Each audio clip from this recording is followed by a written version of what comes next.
연일 급등락을 반복하고 있는 코스피, 그야말로 롤러코스터를 탄 모양새인데요. 시장의 불안 심리를 보여주는 공포지수도 역대 최고치입니다. 이런 흐름 언제까지 이어질지 임형도 경희대 특임교수와 이야기 나눠보겠습니다. 교수님 안녕하세요. 네, 안녕하십니까. 네, 교수님 일단 이번 주 코스피가 8% 급락과 급등을 반복하면서 매도 사이드카, 매수 사이드카가 반복이 됐는데 자 이런 널뛰기 장세는 이유는 뭐라고 보세요?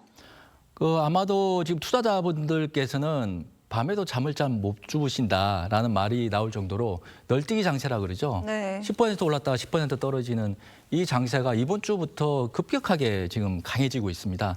그 이유는 경제에서 가장 싫어하는 게 불확실성이거든요. 최근에 거시 지표부터 해서 정쟁 리스크까지 불확실성이 굉장히 높아지고 있습니다. 단적인 예로 간밤에 트럼프 대통령이 이란을 더 강하게 타격하겠다라는 발언 때문에 또다시 이제 대규모 공습이 있는 거 아니냐? 그래서 네. 또 한번 또 주가가 좀 떨어지는 또 상황이고 또 여기에 또 간밤에 또 미국의 물가 지수가 4.2%로 3년 만에 최고치를 지금 달성했다는 거죠. 그런데 이런 것들을 본다 그러면 물가가 오르게 되면 결국은 중앙은행들이 금리를 인상하는 것을 검토할 수밖에 없습니다. 그럼 금리를 만약에 인상하게 된다 그러면 그 금융이 긴축될 수밖에 없거든요. 네. 그러면 돈이 이제 줄게 되면 통화량이 줄게 되면 주가가 아무래도 하방 압력을 받을 수밖에 없거든요. 그 여기에다가 이제 우리나라 경우에는 환율이 1,500원대에서 떨어지지 않고 있단 말이죠. 그러면 이거는 원화 가치가 이제 떨어진다는 건데 그러면 외국인들이 국내 주식을 팔고 원화를 달러로 바꿔야 되는 그런 또 달러 수요가 증가하다 보니까 이래저래 거치 지표가 굉장히 불확실한 상태에서 우리나라는 반도체에 대한 쏠림이 크다 보니까 네. 급등락을 지금 반복을 하는 겁니다. 네, 그러니까 우리나라 내부의 변수뿐만이 아니라 이 국제 변수까지 겹쳐가지고 이렇게 출렁인다 말씀해 주셨는데 사실 우리나라 국민의 반이 삼전 닉스의 주주다 이런 말이 있을 정도로 돈이 많이 쏠려 있는데 여기도 흔들리니까 이 반도체 슈퍼사이클 끝난 건가? 아직 희망이 있는 건가? 이것도 많이 궁금해 하시는데 이 부분 어떻게 보세요? 제가 이 코너에 한 2달 전에 나온 것 같거든요. 네. 그때도 앵커께서 비슷한 질문을 하셨어요.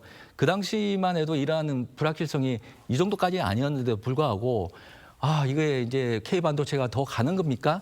라는 이제 질문들을 많이 했거든요. 근데 이렇게 거시 지표나 여러 가지 환경이 불확실한 상태에서는 더욱더 이제 우려가 클 겁니다. 근데 결론적으로 말씀드리면 국내든 해외든 반도체와 관련된 기업들의 실적은 역대급입니다. 네. 실적이 나빠서 지금 문제가 되는 게 아니거든요. 그리고 앞으로도 계속 실적은 우상향할 것이고요. 다만 이제 그에 대한 기대치가 너무 높기 때문에 아무리 100조, 200조 영업이익을 달성하더라도 앞으로 더 벌어야지. 이런 기대가 너무 높고 주가라는 것이 선반영되지 않습니까? 네. 그냥 조금만 악재가 있다 그러면 떨어지고 하는데 최근에 미국발 AI 버블론이 또 논쟁이 심합니다. 네. 그러다 보니까 그 하이퍼스케일러 그러죠. 대규모 데이터 센터를 투자를 하는데 그와 관련돼서 서비스나 상품이 수익성을 담보를 아직 못하고 있다 보니까 이게 버블이 아니야? 또 금리까지 오른다 그러니까 예전에 2000년에 그 닷컴 버블 시대가 또 연상이 되거든요. 이런 것들이 자꾸 이제 공포감, 불안을 이제 가중을 하는 겁니다. 그렇지만 결국 우리나라의 K반도체는 올해 내년 초까지는 계속 우상향하지만 이런 여러 가지 변수 때문에 급등락을 반복하면서 굉장히 변동폭이 커져가면서 우상향할 가능성이 높아 보입니다. 네. 이제 반도체랑 AI는 거품론이 좀 나오고 있다고 말씀하셨는데 최근에 이제 이 일론 머스크의 스페이스X가 상장을 준비하면서 여기로 또 돈이 많이 몰리고 있단 말이죠. 우리나라 돈으로 380조 원 규모가 갔다고 하는데 우주 투자는 전망이 어떻다고 보세요? 미래학자들은 머스크의 얘기에 대해서는 다 긍정적으로 맞다고 합니다. 네. 우리가 지구를 떠나서 화성, 달에 기지국을 구축을 하고 이제 AI와 관련된 데이터 센터도 지상이 아니라 우주에 만약에 구축할 수 있다 그러면 여러 가지로 맞거든요. 그렇지만 이것이 향후의 꿈 같은 얘기다 보니까 이게 현실적으로 와닿지 않는 겁니다. 그렇지만 내일 이제 상장을 하는데 지금 대규모 그 대기 자본들이 엄청나다는 거거든요. 그만큼 머스크의 꿈이 현실화될 것이라는 기대감이 높습니다.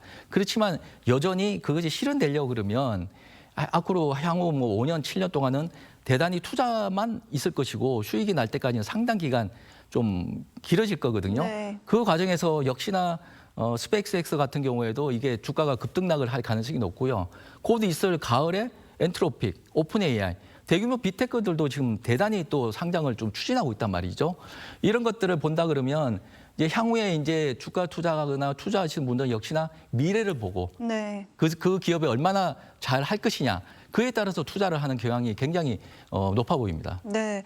마지막으로 오늘 아침에도 사실 삼성전자와 SK하이닉스가 뭐 호남 어디 특정 지역에 새 반도체 공장을 지을 것이다 이런 이야기가 나오던데 뭐 최태원 회장 같은 경우에는 다음 공장 해외에 지을 수도 있다 이렇게 얘기를 했고요. 만약에 반도체 공장을 새로 짓게 된다면 이건 국내가 될까요? 아니면 해외가 더 유리한 선택이 될까요?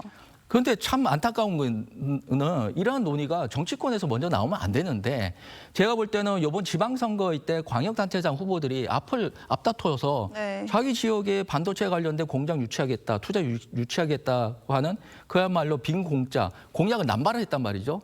그런 연속성상에서 반도체는 그야말로 우리나라의 미래의 먹거리입니다. 근데 이것을 어디다 지을까 하는 것은 경제 논리가 우선이 돼야 되는 거거든요. 근데 이걸 무시하고 정치적인 어떤 논리 내지는 지역 뭐 균형 발전 이것이 우선돼 가지고는 잘못하면 우리나라 반도체 산업이 위기를 맞을 수도 있는 상황이기 때문에 제발 이런 논의는 정치적인 논의는 좀 접어두고 하이닉스와 지금 삼성전자가 지금 평택이나 이천에 대단히 공장을 만들고 있고요. 네. 그에 따라서 그 생산 캐파라 그러죠. 어느 정도 생산을 할지 또 면밀히 봐야 되고, 아무리 요번에 뭐 얘기되는 게 후공정이라고 하지만 패키지 공장의 첨단 그 기술입니다. 이것을 유치하기 위해서는 인재가 거주하면서 살 수 있는 인프라가 구축이 돼야 되고요. 그다음에 전기나 물도 끌어다 써야 되고요. 그렇다 그러면 전기와 물을 끌어다 쓰면 다른 지역에서 끌어다 쓰는데 여러 가지 문제가 있단 말이죠.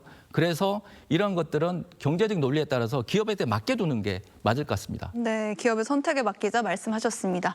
교수님 오늘 말씀 여기까지 듣겠습니다. 감사합니다. 감사합니다.